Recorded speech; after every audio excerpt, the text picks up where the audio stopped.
자, 이번 주에 이번 한일 무역 갈등 관련해서 대내외적으로 여러 가지 일정들이 잡혀 있는데 그 중에 하나죠. 이번 이 수출 규제 조치가 정식 의제로 논의될 세계 무역기구 WTO 일반 이사회가 내일부터 스위스의 제네바에서 열릴 예정입니다. 우리 대표단이 오늘 오후에 출국을 했습니다. 네, 출국에 앞서 대표단은 국제사회 설득에 대한 자신감을 드러냈습니다.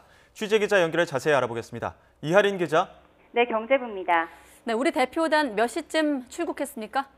네, 인천공항에서 오후 1시 20분 항공편으로 출국했습니다. 일반적으로 WTO 회의에는 각 회원국의 제네바 주재 대사가 수석 대표로 참여하는데요.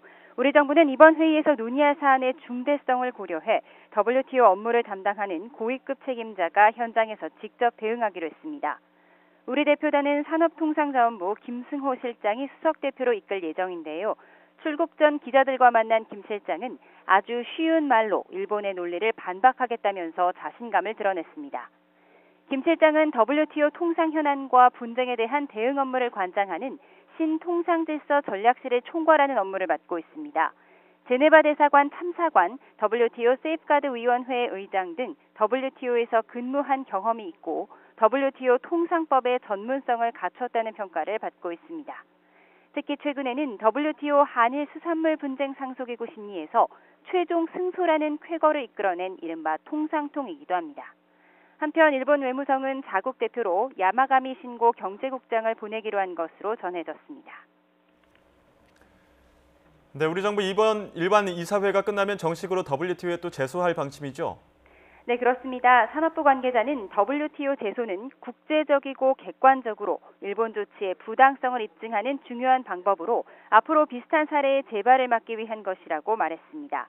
일단 분쟁화되면 각 단계마다 국제적 관심을 촉구하고 일본의 부당성을 얘기하는 중요한 수단인 만큼 가능한 신속하게 준비하겠다고 밝혔습니다. 일반 이사회가 WTO 공론회장인 만큼 향후 WTO 분쟁 해결 기구에 제소하기 전 충분한 명분을 쌓는 자리가 될 수 있다는 겁니다.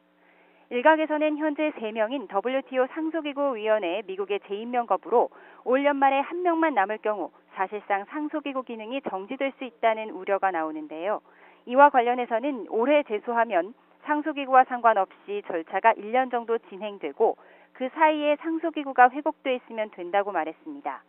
특히 상소기구 정상화를 위한 회원국들의 노력이 진행 중이고 과거 일본의 김 스위프커토 분쟁처럼 조치의 부당성이 분명하다면 중간에 합의를 볼 수도 있기 때문에 소송 과정이 길다고 해서 WTO 제소가 유효하지 않다고 볼 필요가 없다고 강조했습니다. 지금까지 경제부에서 전해드렸습니다.